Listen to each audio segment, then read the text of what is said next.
I need to tell you just a little bit about the habitat evaluation that you're going to do for this riparian area.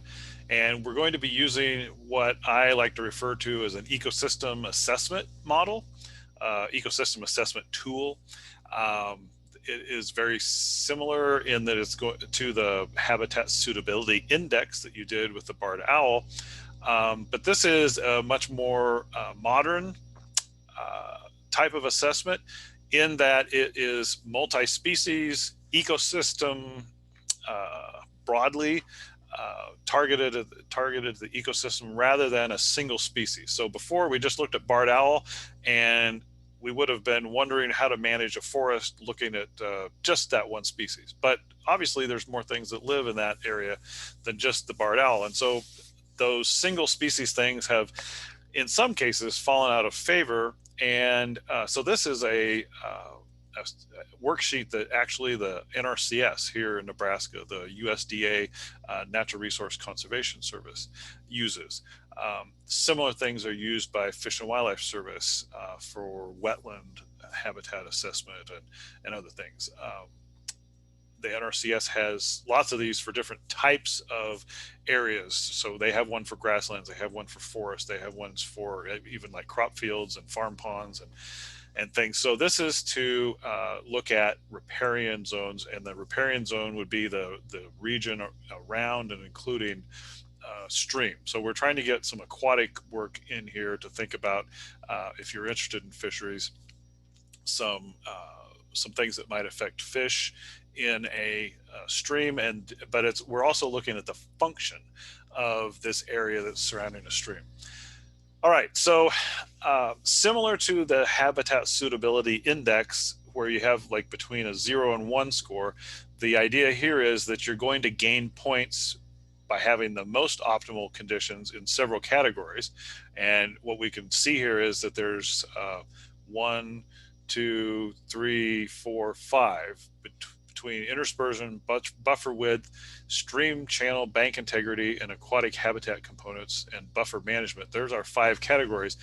And as you can see down at the bottom, the composite rating is that we're going to take whatever ratings we get for areas A, B, C, D, and E, and we're going to add them together. Okay, so NRCS uses this for people that are going to enroll in a farm bill program, and they take a look at what their riparian area is right now, and then you can see down at the bottom it has this planned.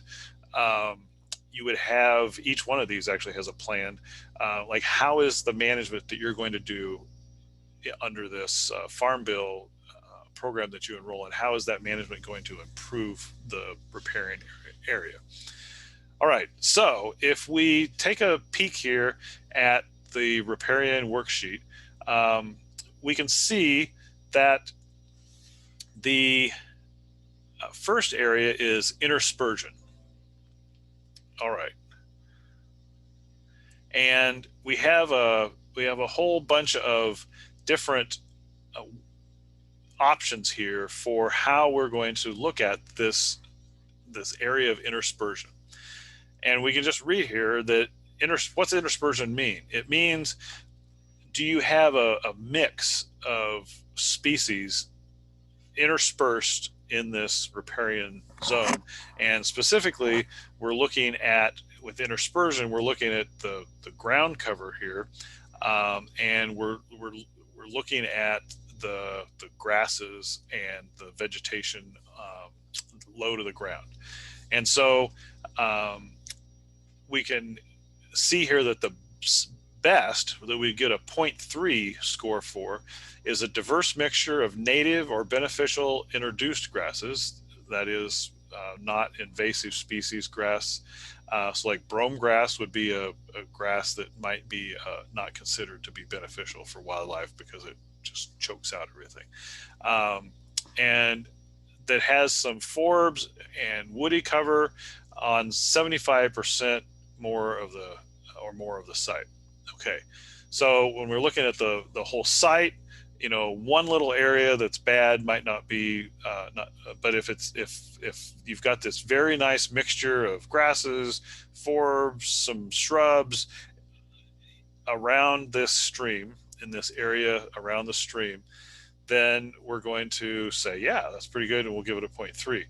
But as you decrease in the area that has these native species and this nice interspersed, and so if this whole site is just all brome grass, to pick on brome grass again, which is a common thing in eastern Nebraska here, if it's just one species of grass, even if you can't tell what the grass is, if you can see that, yeah, it's just totally dominated by one species here, then that's not going to be good, and you're not going to have even 50 to 74% of the site covered with this diverse mixture.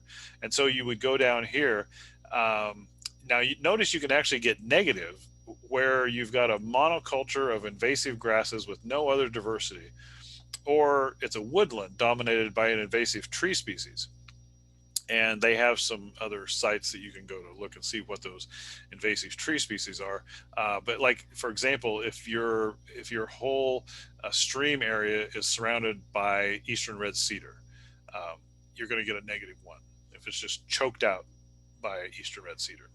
Okay, does that make sense? So we can also look at buffer width. I need to bring it down just a little bit here for us to look at. Buffer is the area from the side of the stream bank to the edge of the natural habitat. And generally what we're thinking here is, like, what they're thinking is that we're in a cropland area. Okay, and so those are riparian areas that NRCS works in. In our areas on campus, we actually do have some croplands, depending on where you go to do this, that will create an edge to that buffer. In some other areas, you have a pretty wide buffer because there isn't any cropland near the stream. But there may be a road or something else that kind of makes the edge of habitat. Obviously, the more buffer there is, the better it is to filter out water as the soil erosion. It'll stop soil erosion, and it also is just more habitat for wildlife, right? The wider that buffer is. So you'll have more grassland birds or forest birds or whatever you've got here. We've got a buffer width of that's 2 or more times the minimum required by the acceptable standard. Well, what is that minimum? They must be 35 feet. Okay, so if you're twice that, so if it's 70 feet, then you get a 0.2. If it meets that 35 feet, then you get a 0.1. If it's less than that, you get a -0.1. For the stream bank, now we're looking at the actual, so go up to the edge of the stream and take a look at, like, if it looks like the stream has been down cut by water running through a straightened stream, and your channel has been highly modified. That's called this head cutting or down cutting, where you've just got straight sides that go down.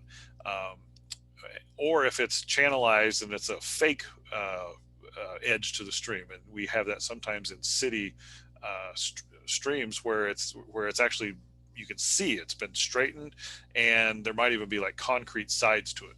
Okay, so if there's none of those modifications and the stream banks are stable with adequate vegetation, so we don't have any kind of erosion going on in the stream bank, then you get a 0.2. But as you get more and more erosion, as you can see here, you're going to get lower and lower scores. So take a look at those, see what your area fits into. The aquatic habitat components, if you've got no man-made barriers that impede fish movement, that would be like dams, things that keep fish from going up and down the stream, then you're going to get a 0.1. If you've got some of those, but it says here, this is an interesting one because we're thinking about management. If it's beyond the control of the landowner, then we're not going to ding you if it's beyond your control. But if it's something that you put in there, then you're going to get a -1. Okay, and so there's also some other things to look at here as you think about the aquatic habitat. So take a look at at all that, and see which score you would give. And then the buffer management, how is that buffer being managed? Is it being actively managed with like grazing, prescribed burning? There's some herbicides to keep out the the, the weeds that should, you know, like the really bad weeds like Russian thistle, uh, things like that we want to keep, that like the county might be coming in, and so using herbicide for that as a management is good. If there's some things that are being done, if there's no management, which, spoiler alert, may be the case in many of the stream areas around East Campus, because the city doesn't do a whole lot, the university doesn't do a whole lot, you get a 0 in this case. And so there's you get to add a 0.1 if livestock access is managed to protect it. I guess that would probably count for East Campus. That usually means that there's like a fence up to keep the stream from being eroded by livestock hooves as they go down to the water. Okay. And you deduct 0.1 if livestock access is not managed. Well, we don't have that, so I guess we're going to be able to give ourselves a 0.1. Okay, so that's the score sheet. So, and you can see again that this is a very broad look at this riparian area, right? A high score would be good for fish. A high score would be good for grassland birds. A high score would be good for deer coming through. A high score would be good for foxes. You know, a high score would be good for pollinators, insects, things like that. So this is the higher the score is here, the better the ecosystem is functioning, and it's not directly looking at one species. The last thing that I want to do here is just to show you kind of where to go. So we're going to switch over to look at Google Maps here on East Campus. Now, if you're over on City Campus or on Innovation Campus, we'll take a peek there in just a second, but there's streams there too. Along the east side of East Campus, which you have access to, and let's see, here's where you did your camera trapping, down here, right?